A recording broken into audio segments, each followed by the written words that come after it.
Hi hello दोस्तों, नमस्ते, राम राम, जय माता दी। एक बार फिर से आप सभी का स्वागत है आपके अपनी चैनल आद्या एकेडमी में।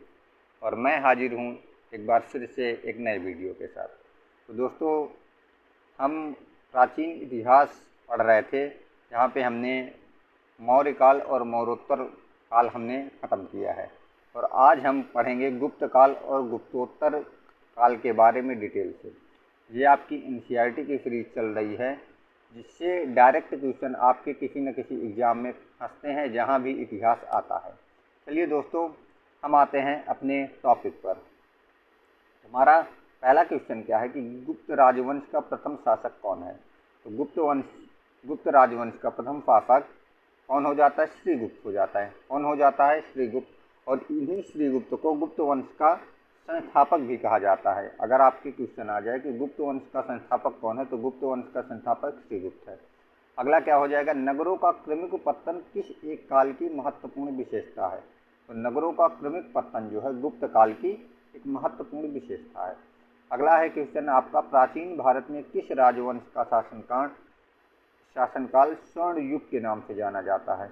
तो किसका जाना जाता है? गुप्त वंश का। गुप्त वंश, ये आपका वेरी इंपॉर्टेंट आपका क्वेश्चन है, क्योंकि ये क्वेश्चन आपका पूछ लिया जाता है कि प्राचीन काल में किस युग को स्वर्ण युग कहा जाता है। तो गुप्त वंश के युग को स्वर्ण युग कहा जाता है। अगला है, गुप्त वंश ने किस अवधि तक शासन किया था। तो गुप्त वंश ने 275 से 550 ईस्वी तक शासन किया था। और इनके संस्थापक का नाम श्रीगुप्त है। कौन है? श्रीगुप्त। क्योंकि ज़्यादातर लोग हमारे दोस्त जो है वो चंद्रगुप्त प्रथम को इसका संस्थापक मानते हैं, क्योंकि चंद्रगुप्त प्रथम आपके संस्थापक नहीं है। जब चंद्रगुप्त प्रथम शासन हुए थे तो उनके समय पर गुप्त वंश आगे बढ़ा था, मतलब उन्नति की ओर बढ़ा था। और श्रीगुप्त इनके कौन थे? तो श्रीगुप्त इनके प्रथम शासक थे और वही आपके संस्थापक हैं। अगला क्या है? देखिए क्या है, पहले श्रीगुप्त आ जाते हैं, श्रीगुप्त के बाद घटोत्कच आते हैं। ठीक है, घटोत्कच के बाद फिर आपके चंद्रगुप्त आते हैं। ठीक है, तो भारत का नेपोलियन किसे कहा जाता है? भारत का नेपोलियन किसे कहा जाता है? समुद्रगुप्त को भारत का नेपोलियन कहा जाता है। अगला है, समुद्रगुप्त प्रथम शासक था जिसने परम भागवत की उपाधि धारण की थी। किसकी उपाधि धारण की थी? समुद्रगुप्त ने परम भागवत की उपाधि धारण की थी। इसके बाद गुप्त शासक चंद्रगुप्त द्वितीय, कौन? चंद्रगुप्त द्वितीय ने भी परम भागवत की उपाधि धारण की। तो दो लोगों ने परम भागवत की उपाधि धारण की। कौन कौन? समुद्रगुप्त और चंद्रगुप्त द्वितीय। इसने समुद्रगुप्त ने और चंद्रगुप्त द्वितीय ने।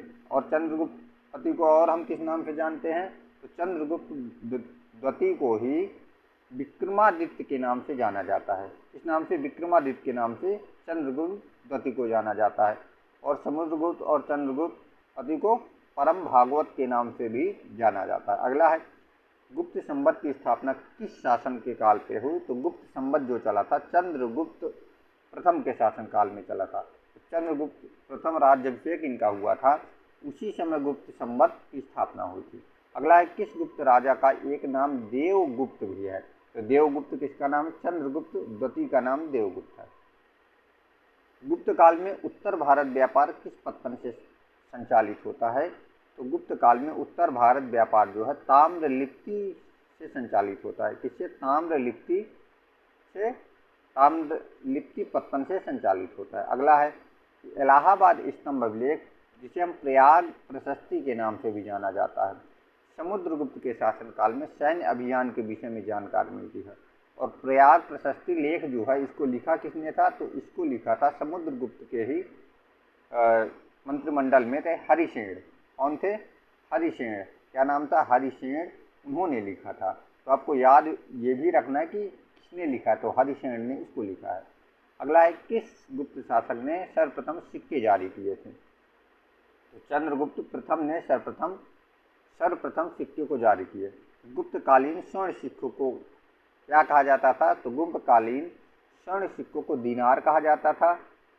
क्या कहा जाता? दीनार कहा जाता था। और चांदी के सिक्के को रूप्यक कहा जाता था। क्या कहा जाता था? रूप्यक। अगला क्या है, दिल्ली के कुब्बत उल इस्लाम मस्जिद के प्रांगण में स्थित लौह स्तंभ किसकी स्मृति में बनवाया गया था। लौह स्तंभ जो था वो चंद्रगुप्त विक्रमादित्य चंद्रगुप्त विक्रमादित्य के स्मृति में कुब्बत उल इस्लाम मस्जिद को बनवाया गया था। अगला क्या है, किस शासक को शक विजेता कहा जाता था? तो शक विजेता किसे कहते थे? शक विजेता कहते थे चंद्रगुप्त द्वितीय ने जब शकों को पराजित किया था, तभी उनको शक विजेता के नाम से भी जाना जाता था। अगला है हमारा, गुप्त काल में अपनी आयुर्विद्या विषयक रचना के लिए कौन प्रसिद्ध थे? तो आयुर्विज्ञान विषयक के लिए सुश्रुत प्रसिद्ध थे। कौन थे? सुश्रुत।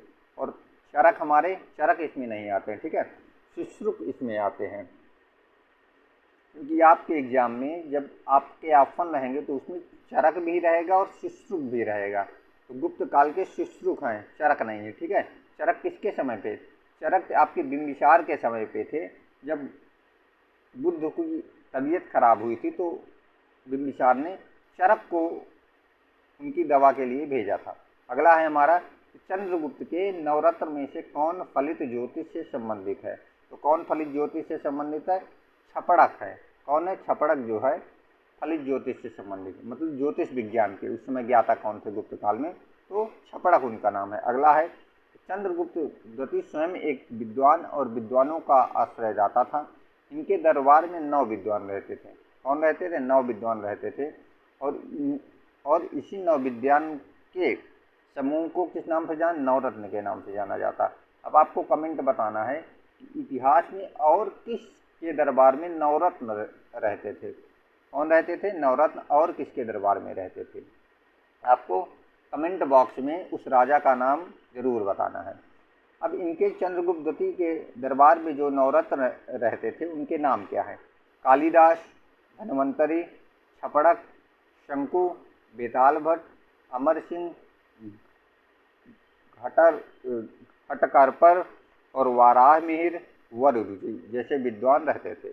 अगला क्या है, शक और गुप्त संवतों के मध्य कितना अंतर है? तो शक और गुप्त संवतों के मध्य जो है 242 वर्षों का अंतर है। कितना है? 242 वर्षों का अंतर है। गुप्तकालीन रजत क्या है? रजत सिक्कों को क्या कहा जाता था? चांदी का सिक्का रजत मुद्राएं थी। और उन मुद्राओं को हम किस नाम से? तो रुपया के नाम से जानते थे। अभी हमने ऊपर आपको बताया है कि चांदी की मुद्राओं को रुपया कहा जाता था, और सोने की मुद्राएं जो थी, स्वर्ण मुद्राएं थी, उनको हम किस नाम से जानते थे? उनको हम दिनार के नाम से जानते थे। किस नाम से जानते थे? दिनार। हम आपको एक वीडियो रुपये के बारे में लाएंगे कि किसके किसके काल में कौन कौन से रुपये चले। आपको डिटेल से सारा रुपये के बारे में आपको बताया जाएगा। कुमार गुप्तकालीन मंदसौर अभिलेख में किस श्रेणी का उल्लेख है? किस श्रेणी का उल्लेख है? तो तंतुवाय श्रेणी का उल्लेख है। किस श्रेणी का? तंतुवाय श्रेणी का उल्लेख है। अगला हमारा है, गुप्त शासकों की प्रमुख उपाधि, किसको क्या उपाधि मिली थी? श्री गुप्त थे, गुप्त वंश के संस्थापक। उनको क्या कहा जाता था? आदिराज और महाराज के नाम से उनको जाना जाता था, क्योंकि सबसे शुरुआत में स्थापना उन्होंने ही किया था, इसलिए उनको आदिराज कहा जाता था और महाराज कहा जाता था। फिर आपके आ जाते हैं चंद्रगुप्त प्रथम, दूसरे प्रतापी चंद्रगुप्त प्रथम थे। उन्हें हम महाराजाधिराज कहते थे, उनको महाराज, और चंद्रगुप्त प्रथम को महाराजाधिराज कहते थे, ठीक है। फिर आपके आ जाते हैं चंद्रगुप्त द्वितीय। चंद्रगुप्त द्वितीय को क्या कहते थे? विक्रमादित्य और विक्रमांग के नाम से इनको जाना जाता था। समुद्रगुप्त को क्या कहते हैं? समुद्रगुप्त को पराक्रमांक कहते थे। क्या कहते थे? पराक्रमांक कहते थे। और कुमार गुप्त को क्या कहते थे? तो कुमार गुप्त को महेंद्रादित्य के नाम से जाना जाता था। किस नाम से? महेंद्रादित्य के नाम से जाना जाता था। और यही वो कुमार गुप्त हैं जिन्होंने नालंदा विश्वविद्यालय की स्थापना की बिहार में। कौन से? नालंदा विश्वविद्यालय की स्थापना की। और नालंदा विश्वविद्यालय को ध्वंस किसने किया था? तो नालंदा विश्वविद्यालय को ध्वंस किया था बख्तियार खिलजी ने। जो बख्तियार खिलजी कौन था? तो बख्तियार खिलजी मोहम्मद गोरी का सेनापति बख्तियार खिलजी ने बिहार के नालंदा विश्वविद्यालय को ध्वंस किया था। अगला है हमारा कि स्कंदगुप्त को किसने? तो स्कंदगुप्त को शक्रादित्य और शक्रोपम के नाम से जाना जाता था। किस नाम से? शक्रादित्य और शक्रोपम के नाम से जाना जाता था। अगला है मध्य प्रदेश के रीवा जिले में स्थित सुतिया का लेख। इसका लेख, सुतिया का लेख जो है इसको गुप्त वंश को घटोत वंश कहा गया है। क्या कहा गया है गुप्त वंश को? सुतिया के लेख में गुप्त वंश को घटोत्कच वंश कहा गया है। और ये कहाँ पे है सुतिया का लेख? तो मध्य प्रदेश के रीवा जिले में है। कहाँ पे? मध्य प्रदेश के रीवा जिले में सुतिया का लेख है।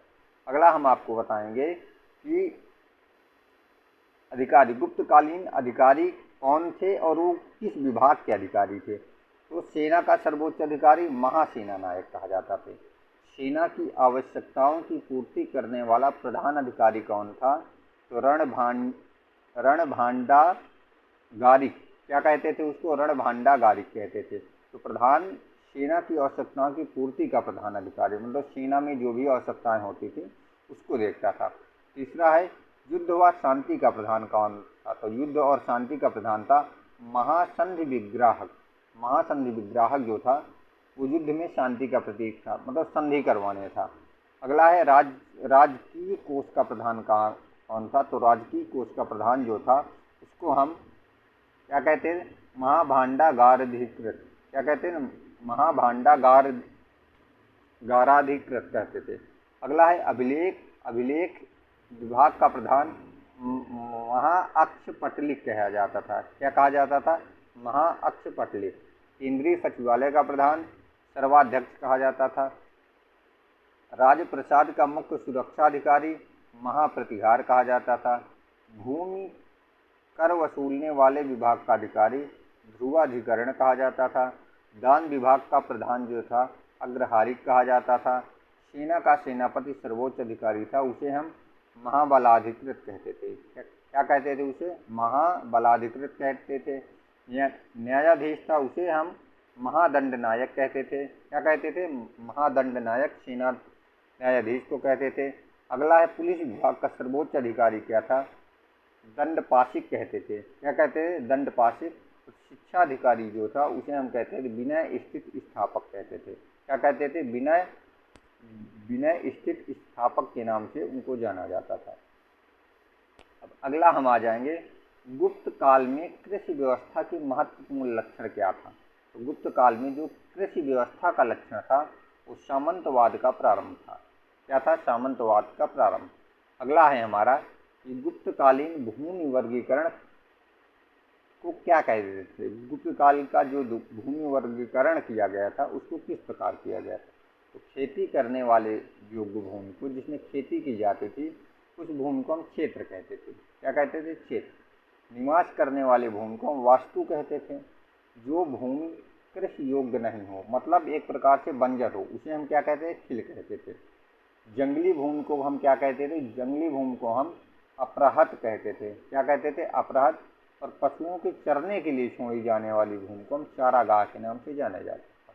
यहाँ पे पशु को चरने के लिए भूमि छोड़ दी जाती थी, उसे चारागाह भूमि कहा जाता था। अगला है किस शासक ने 4 अश्वमेध यज्ञ किए थे? तो 4 अश्वमेध यज्ञ जो है प्रवरसेन ने किए थे। किसने? प्रवरसेन ने। कायस्थ शब्द का उल्लेख किस ग्रंथ में मिलता है? तो कायस्थ शब्द का उल्लेख जो मिलता है वो कहाँ पे मिलता है? मुद्रा राक्षस में कायस्थ शब्द का उल्लेख मिलता है। अगला है ईंटों से निर्मित गुप्तकालीन मंदिर कहाँ स्थित है? तो ईंटों से निर्मित गुप्तकालीन मंदिर बिठूर कानपुर में स्थित है। कहाँ पे स्थित है? बिठूर के कानपुर में स्थित है।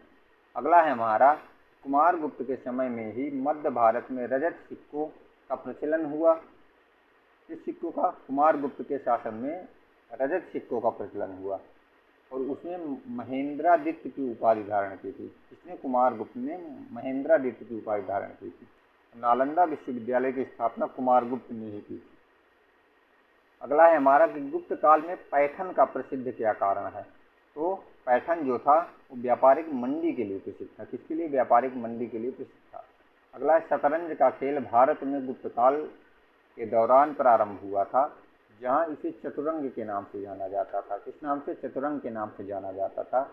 और भारत से यह ईरान एवं तत्पश्चात यूरोप पहुंचा। कहाँ पहुंचा? भारत से ईरान पहुंचा और ईरान से फिर ये यूरोप पहुंचा। अगला है किस काल में किस बंदरगाह से दक्षिण पूर्वी एशियाई राष्ट्रों को जहाज रवाना होते थे? तो गुप्त काल के उस बंदरगाह का नाम था ताम्रलिप्ति बंदरगाह। क्या नाम था? ताम्रलिप्ति बंदरगाह। अगला, किस चीनी यात्री ने गुप्त काल में भारत की दशा का वर्णन दिया था? तो उस चीनी यात्री का नाम था फाहियान था। और ये किसके शासनकाल में आया था? तो फाहियान जो आया था वो आया था चंद्रगुप्त द्वितीय के शासनकाल में। चंद्रगुप्त द्वितीय के शासनकाल में फाहियान आया था। तो दो जो यात्री थे वो सबसे ज़्यादा पूछे जाते हैं। पहला आपका फाहियान, कौन है? पहला आपका फाहियान ज़्यादा पूछा जाता है। दूसरा आपका वेन स्वांग ज़्यादा पूछा जाता है। तो ये दो आपको एकदम से रट लेना है कि ये किसके शासनकाल में आए थे। तो फाहियान आपका आया था चंद्रगुप्त द्वितीय के शासनकाल में। किसके? चंद्रगुप्त द्वितीय के शासनकाल में आपका फाहियान आया था। और हर्षवर्धन के शासनकाल में, किसके? हर्षवर्धन के शासनकाल में आपका ह्वेन-त्सांग आया था। तो आपको ऐसे याद रखना कि हा से हर्षवर्धन हो जाएगा और हा से ह्वेन-त्सांग हो जाएगा, ठीक है। हा से क्या हो जाता है? हर्षवर्धन, और हा से ह्वेन-त्सांग हो जाता है। तो ये इसके शासन, चंद्रगुप्त जो है फाहियान, एक तो आपको याद ही फिर हो जाएगा, ठीक है। ये दोनों आपके लिए सबसे ज़्यादा इम्पोर्टेंट है। अगला है, भारत हिंदू देवी देवताओं को समर्पित सबसे प्राचीन मंदिर कौन सा है? तो गुप्त काल में सबसे ज़्यादा प्राचीन मंदिर किसके काल के हैं? तो सबसे ज़्यादा प्राचीन मंदिर जो थे गुप्त काल के थे, जो हिंदू देवी देवताओं को समर्पित थे। अगला है, सती प्रथा का प्रथम अभिलेख साक्ष्य ईरान से प्राप्त है। और यह अभिलेख 510 ईस्वी का है, जिसे गोपराज नामक सेनापति स्त्री के सती होने का उल्लेख है। तो इसके गोपराज नामक सेनापति था, उसकी स्त्री के सती होने का उल्लेख जो है प्रथम अभिलेख ईरान में है। तो 510 ईस्वी में यह अभिलेख सती प्रथा के उसमें है, ठीक है। अगला है, गुप्त काल में चीन से बहुत भारत में किस वस्तु का आयात किया जाता था? तो गुप्त काल में चीन से जो भारत के लिए रेशमी कपड़े का आयात किया जाता था। अगला हमारा क्या है? अगला हमारा है कि गणराज्यों के अंत के लिए कौन उत्तरदायी है? तो गणराज्यों के अंत के लिए समुद्रगुप्त उत्तरदायी है। कौन उत्तरदायी? समुद्रगुप्त। गुप्त काल का प्रसिद्ध खगोल शास्त्री कौन है? तो गुप्त काल में सबसे प्रसिद्ध खगोल शास्त्री थे, उन्हें आर्यभट्ट के नाम से जाना जाता था। गुप्तकालीन चित्रकला का उत्कृष्ट रूप मिलता है कहाँ पे? अजंता में मिलता है। कहाँ मिलता है? अजंता में मिलता है। विशाखदत्त कृत नाटक देवी चंद्रगुप्त में उल्लेख मिलता है कि चंद्रगुप्त द्वितीय ने अपने भाई रामगुप्त की हत्या की थी। किसकी हत्या की थी? चंद्रगुप्त द्वितीय ने अपने भाई रामगुप्त की हत्या की थी। और ये किस में मिलता है? विशाखदत्त कृत देवी चंद्रगुप्तम में। किस में मिलता है? विशाखदत्त के देवी चंद्रगुप्त में यह मिलता है, ठीक है। अगला हमारा है, इसके स्वर्ण सिक्के में हीन धातु का प्रतिशत, हीन मतलब जो है मिलावटी धातु का, ठीक है, मिलावटी धातु का सबसे प्रतिशत सर्वाधिक था। तो स्कंदगुप्त के सिक्कों में जो था हीन मिलावट सबसे ज़्यादा था। अगला है, गुप्त काल में लिखित संस्कृत नाटक में स्त्रियों और शूद्रों में संवाद किस भाषा में किया जाता था? तो संस्कृत नाटकों में स्त्रियों और शूद्रों में, गुप्त काल में लिखित संस्कृत नाटकों में स्त्रियों और शूद्रों के संवाद में प्राकृत भाषा में उसका प्राकृत भाषा में किया जाता था। गुप्त वंश का अंतिम शासक कौन था? तो गुप्त वंश का अंतिम शासक था विष्णुगुप्त के नाम से उनको जाना जाता है। और संस्थापक कौन है? तो इनके संस्थापक हैं श्रीगुप्त, और अंतिम शासक है विष्णुगुप्त।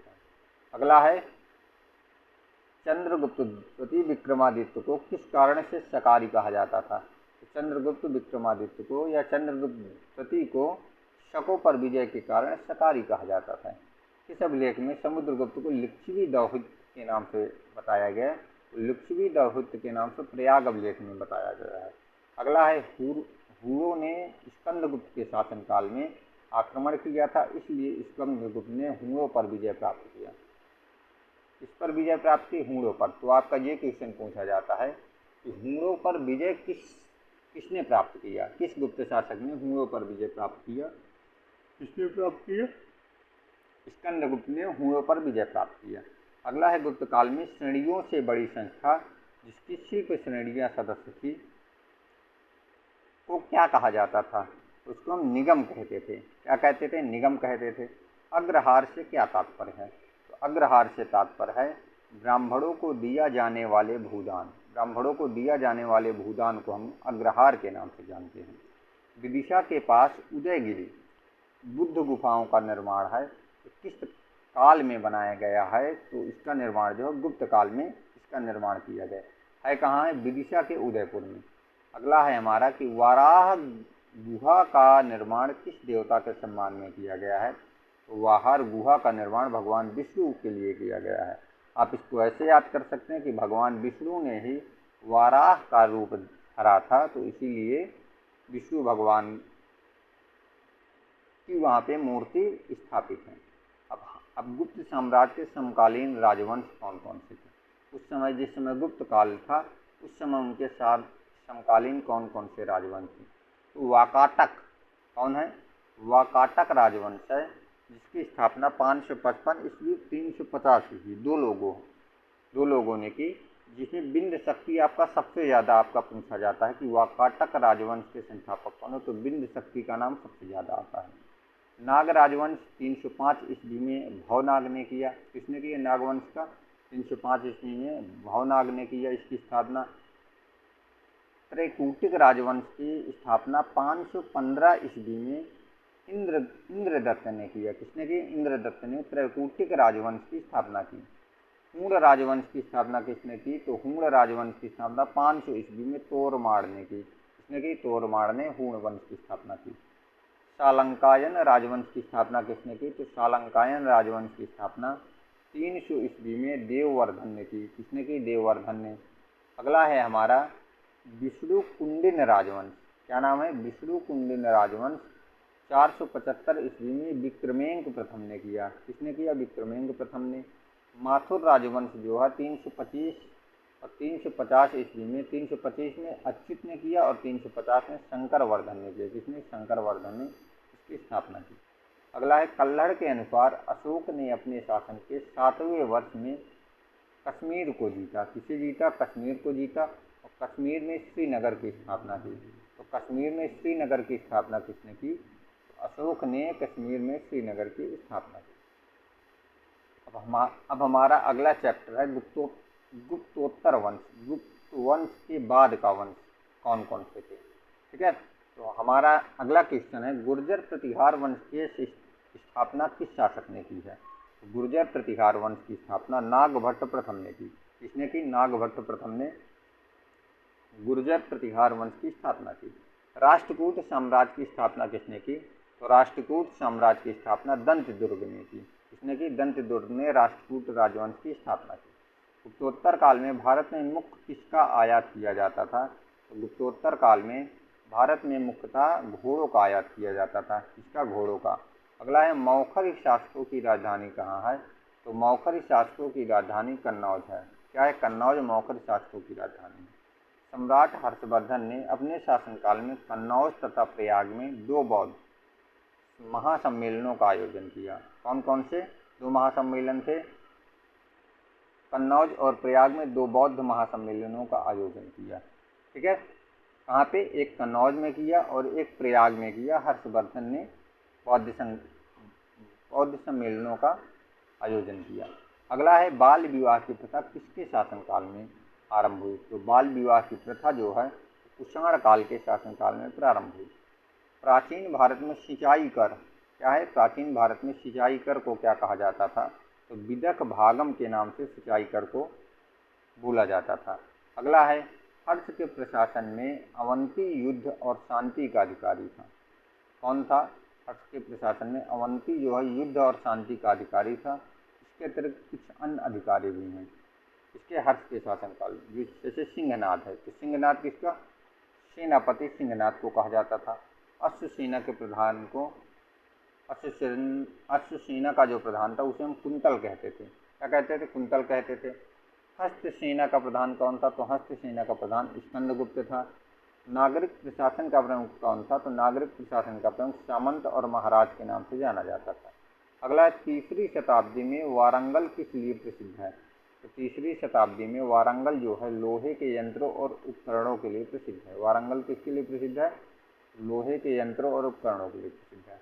पुराणों के अनुसार चंद्रवंशी शासकों का मूल स्थान क्या था? तो प्रतिष्ठानपुर है। किसके लिए है? प्रतिष्ठानपुर जो है चंद्रवंशी शासकों के लिए मूल स्थान है। हर्षचरित नामक पुस्तक के रचयिता कौन है?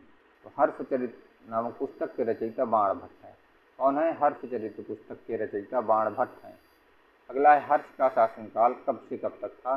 तो 606 ईस्वी से 641 ईस्वी तक हर्ष का शासनकाल है। अगला है सम्राट हर्ष ने अपनी राजधानी थानेश्वर से कहाँ स्थानांतरित की? सम्राट हर्ष ने अपनी राजधानी थानेश्वर से कन्नौज में स्थानांतरित की। कहाँ पे? सम्राट हर्ष ने अपनी राजधानी थानेश्वर से कन्नौज में स्थानांतरित। कहाँ पे? कन्नौज में स्थानांतरित की। अगला है कवि बाणभट्ट कहाँ के निवासी थे? तो कवि बाणभट्ट जो थे वो औरंगाबाद के निवासी थे। कहाँ के निवासी थे? औरंगाबाद के निवासी थे। अगला है नर्मदा नदी पर सम्राट हर्ष के दक्षिणावर्ती अभियान को पुलकेशी द्वितीय ने रोका था। किसने रोका था? तो नर्मदा नदी पर सम्राट हर्ष के दक्षिणवर्ती अभियान को पुलकेशी द्वितीय ने रोका था। किसने रोका था? पुलकेशी द्वितीय ने। और पुलकेशी द्वितीय ने ही हर्षवर्धन को हराया भी था। ठीक है। अगला हमारा है कि नालंदा विश्वविद्यालय किस राज्य में है? तो नालंदा विश्वविद्यालय बिहार में है। कहाँ पे है? बिहार में। अगला है हमारा कि हेन स्वांग किस राजा के शासनकाल में भारत आया था? तो हेन स्वांग जो था वो सम्राट हर्षवर्धन के शासनकाल में भारत आया था। भारत में नारियल की खेती कब से प्रारंभ की गई? भारत में नारियल की खेती जो है सातवाहन काल से प्रारंभ की गई। किसके काल से? सातवाहनों के काल से प्रारंभ की गई। कौशे शब्द का प्रयोग किस लिए किया जाता था? तो कौशे शब्द का प्रयोग रेशम के लिए किया जाता था। किसके लिए? रेशम के लिए प्रयोग किया जाता था। अगला है गुप्तोत्तर काल में प्रमुख व्यापारिक केंद्र कहाँ स्थित है? तो गुप्तोत्तर काल में प्रमुख प्रारंभिक केंद्र जो था वो कन्नौज में स्थित है। कहाँ पे? कन्नौज में स्थित है। हेन स्वांग की भारत में इस यात्रा के समय सूती वस्त्रों के उत्पादन के लिए सबसे प्रसिद्ध नगर कौन सा है? तो सबसे प्रसिद्ध नगर मथुरा आपका हो जाता था। अगला गुप्तोत्तर काल में भूमि का स्वामित्व किसके हाथ में था? तो भूमि का जो स्वामित्व था वो ग्राम सभा के हाथ में था। भारत में सबसे प्राचीन विश्वविद्यालय कौन सा है? तो भारत में सबसे प्राचीन विश्वविद्यालय नालंदा है। बल्कि नालंदा से पुराना विश्वविद्यालय तक्षशिला विश्वविद्यालय है, लेकिन तक्षशिला विश्वविद्यालय इस समय कहाँ पे है? वो पाकिस्तान में है। इसीलिए भारत का जो है सबसे प्राचीन विश्वविद्यालय नालंदा विश्वविद्यालय को माना जाता है। अगर ये पूछा जाए कि सबसे प्राचीन विश्वविद्यालय कौन सा है, तो सबसे प्राचीन विश्वविद्यालय तो आपका तक्षशिला हो जाएगा। कौन हो जाएगा? तक्षशिला। फिर इसके बाद नालंदा आ जाता है। लेकिन अगर पूछा जाए भारत में सबसे प्राचीन विश्वविद्यालय कौन सा है, तो भारत में सबसे प्राचीन विश्वविद्यालय नालंदा है। और नालंदा विश्वविद्यालय की स्थापना किसने की थी? कुमारगुप्त ने की थी। और इस विश्वविद्यालय को ध्वंस किसने किया था? तो बख्तियार खिलजी ने इसको ध्वंस किया था। अगला है कि भीनमाल की यात्रा किस चीनी यात्री ने की है? तो भीनमाल की यात्रा जो है हेन स्वांग ने की है। ठीक है। चीनी यात्री इक्सिंग बिहार का भ्रमण किस समय पर किया था? तो 672 ईस्वी में इसका भ्रमण किया था। अगला है हर्ष को 3 नाटकों प्रियदर्शिका, रत्नावली और नागानंद के रचयिता के रूप में जाना जाता है। तो हर्ष ने 3 नाटक लिखे हैं। कौन कौन से? प्रियदर्शिका है, रत्नावली है और नागानंद है। नालंदा विश्वविद्यालय को किसने नष्ट किया था? तो बख्तियार खिलजी ने नालंदा विश्वविद्यालय को नष्ट किया था।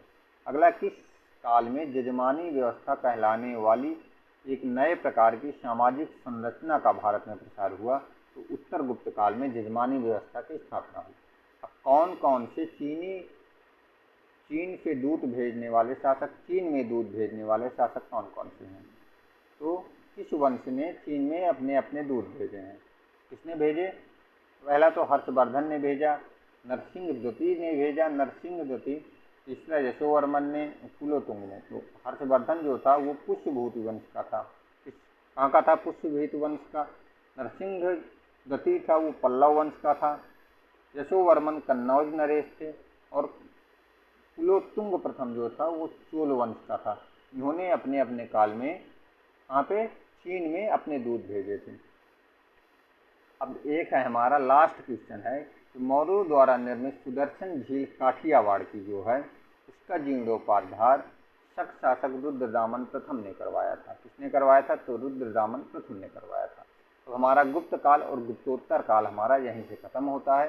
अगर आपको वीडियो पसंद आई हो तो हमारे चैनल को सब्सक्राइब ज़रूर करें, ताकि अगली आने वाली नई वीडियो आपके पास तुरंत पहुंचे। अब हम एक सीरीज और चलाने जा रहे हैं, जिसमें आपको एक तरफ तो आपको सब्जेक्ट, किसी न किसी सब्जेक्ट, कोई ना कोई सब्जेक्ट का वीडियो रहेगा, जैसे इतिहास हो गया, फिर भूगोल हो गया, विज्ञान, जो भी है। तो सब्जेक्ट ख़त्म होगा, इसके बाद हम आपसे राय लेंगे कि आप कौन सा सब्जेक्ट पढ़ना चाहते हैं, उसी सब्जेक्ट को हम स्टार्ट करेंगे। और एक हम नया वीडियो जो आपके लिए रहेगा, छोटा वीडियो रहेगा, 15-20 मिनट का टॉपिक आपका रहेगा, स्टैटिक जीके का रहेगा। कौन सा टॉपिक रहेगा? स्टैटिक जीके का रहेगा। और आपको ये वीडियो डेली मिलेंगे स्टैटिक वीडियो का, और वो स्टैटिक रहेंगे, ऐसे टॉपिक रहेंगे जो आपके एग्ज़ाम में डायरेक्ट क्वेश्चन पूछे जाते हैं। उसमें से 1 या 2 क्वेश्चन आपके हर एक एग्ज़ाम में, आप चाहे जिसका एग्ज़ाम दे रहे हैं, आपके 1 या 2 क्वेश्चन आपके ज़रूर आते हैं। ऐसे टॉपिक हम स्टैटिक जीके में फालतू की चीज़ें आपको नहीं पढ़ाएंगे कि हम कुछ भी लेके आपको पढ़ा दें। आपको वही टॉपिक आपको करवाए जाएंगे जो आपके एग्ज़ाम में डायरेक्ट क्वेश्चन आपको 1 से 2 नंबर का फ़ायदा दिला सके। क्योंकि आजकल स्टैटिक जीके का जो बेस जो है ज़्यादा बढ़ रहा है, स्टैटिक जीके ज़्यादा पूछ रहा है, तो आपको साथ में सब्जेक्ट भी लेके चलना है और साथ में स्टैटिक भी लेके चलना है। तो अगर आप हमारे चैनल में नए हों तो चैनल को सब्सक्राइब ज़रूर करिए। चलिए मिलते हैं आपसे अगले वीडियो में, तब तक के लिए जय हिंद, जय भारत, जय माता दी।